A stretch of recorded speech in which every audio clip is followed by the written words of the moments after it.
Oke, halo teman-teman, bersama gue di sini Gunawal. Kali ini gue bakal ngejelasin gimana cara kita pakai breakout room yang ada di Zoom Meeting. Yang pertama kita harus buat dulu roomnya yang akan kita gunakan. Biasanya settingannya itu meeting, kita tentuin jamnya. Kemudian kita pastikan pakai waiting room. Kemudian ini pastikan ini kita klik, kita show, kemudian kita klik mute partisipan open entry. Jadi kita akan mute peserta ketika masuk room, otomatis ke mute. Kemudian diklik breakoutnya yang paling penting.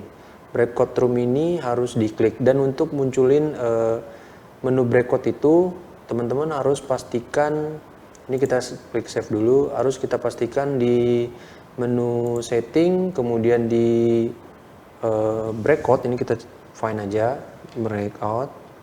Nah, di breakout ini udah dipastikan keklik atau ke enable ya, udah diklik enable, udah dihidupin lah. Oke, lanjut kita masuk ke menu schedule meetingnya tadi. Kita start dulu meetingnya. Nah, ini bisa kita start.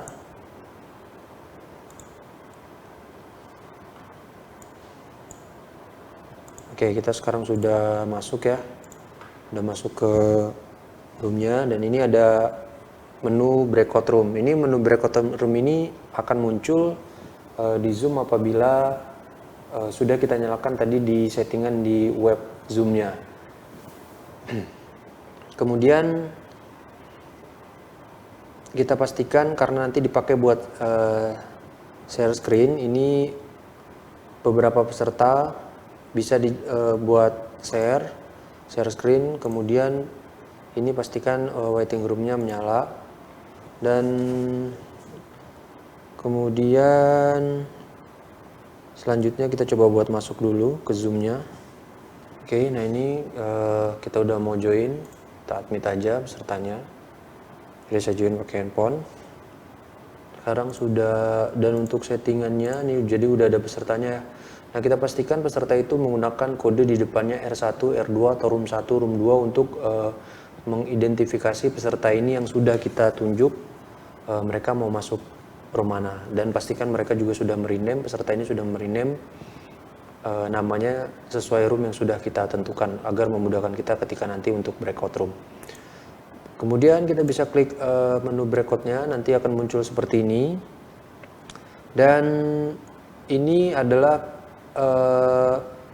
menu dimana kita untuk memulai breakout room. Create room breakoutnya kita pastikan ketika ada 3 ruangan, maka biasa R3 kita akan bikin 4 room, karena nanti kita gunakan satu roomnya lagi untuk transit. Dan kita pilih untuk pengaturannya itu yang di manual, jadi kita akan pilih satu-satu pesertanya yang sudah kita tentukan.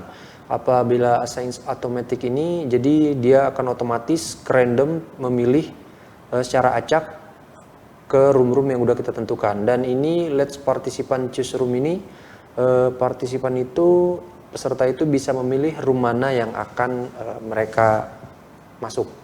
Kita bisa pakai pilihan yang manual. Kemudian klik create, di sini muncul, dan di sini juga bisa add room. Apabila dirasa kurang roomnya, jadi bisa ditambahin aja. Karena kita ambil contoh hanya 3 room saja atau 4 room saja. Kemudian di room 4 ini kita bikin untuk transit room yang biasa kita gunain. Transit ya. Oke. Nanti fungsinya buat apa nanti kita tunjukin. Kemudian di optionnya pastikan ini kita centang atau kita checklist yang otomatis pindahkan partisipan atau peserta itu ke breakout room yang udah kita tentukan. Kalau kita checklist yang allow participant to choose room ini, jadi dia bisa memilih itu ke ruang mana. Kemudian yang partisipan ini bisa allow participant to return main session at any time. Jadi peserta itu bisa kembali ke room atau ke main session kapan aja dia mau. Nah, itu yang nggak kita gunain, kita hanya checklist yang otomatis pindahin partisipan itu ke breakout room. Kemudian ini nggak perlu checklist, ini adalah otomatis room ini akan ditutup dalam waktu yang kita tentukan. Ini bisa 30 menit, 1 jam atau berapa. Bisa kita tentukan, kita checklist dulu baru kita atur waktunya. Mau berapa menit, ini nggak kita gunain. Kemudian countdown after closing breakout room, jadi nanti ada hitung mundur ketika roomnya kita close. Ini juga kita checklist, bisa kita checklist. Kalau sudah semua, kemudian kita klik, kita assign dulu. Nah, karena di sini kita ambil contoh pesertanya cuma 1. Kemudian kita klik open room. Maka pesertanya masuk. Langsung masuk ke room yang sudah kita tentukan.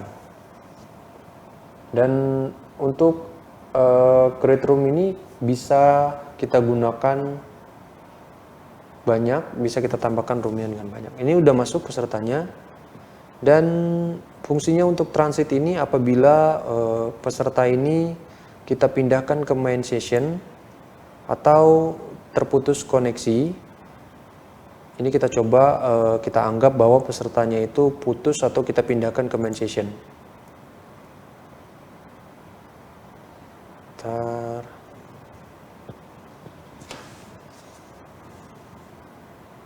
Nah, di gadget peserta itu nanti ada tulisan mau join ke main session sekarang atau nanti. Kita pilih join. Nah, ketika peserta sudah berada di room main session, ini pesertanya ada di main session, maka di sini di breakout roomnya tulisannya itu abu-abu, masih menempel di room yang kita tentukan. Jadi inilah mengapa kita harus punya room lain atau room transit untuk memindahkan secara otomatis peserta ini langsung ke room yang kita tentukan. Jadi misalnya kita move to room 2 atau room 1, ini kan nggak ada pilihannya. Nah, ini makanya kita harus transit dulu dia ke room yang lain atau bisa pilih room yang lain. Cuman biasanya kita akali dengan room transit ini. Jadi kita bisa pindahin ke transit dulu, ketika nanti udah masuk. Nah, ini udah masuk ke transit, ini kita pindahin lagi ke room 1. Jadi peserta itu nggak perlu klik atau mengokekan atau mengklik atau tidak perlu perangkatnya diklik lagi, jadi bisa langsung otomatis. Ini kita praktekin lagi kalau misalnya pesertanya itu tiba-tiba putus jaringannya. Jadi ini pesertanya udah masuk ke room 1. Nah, ini apabila pesertanya tiba-tiba hilang koneksi, berarti pesertanya langsung putus. Langsung hilang. Gitu aja caranya untuk breakout room. Jadi kalau sudah selesai, ini bisa langsung di close room aja. Oke, kira-kira cukup sekian untuk tutorial untuk breakout room yang biasa kita gunain. Sampai di sini aja, sampai ketemu lagi di video gua selanjutnya. Gua Gunawal, bye-bye.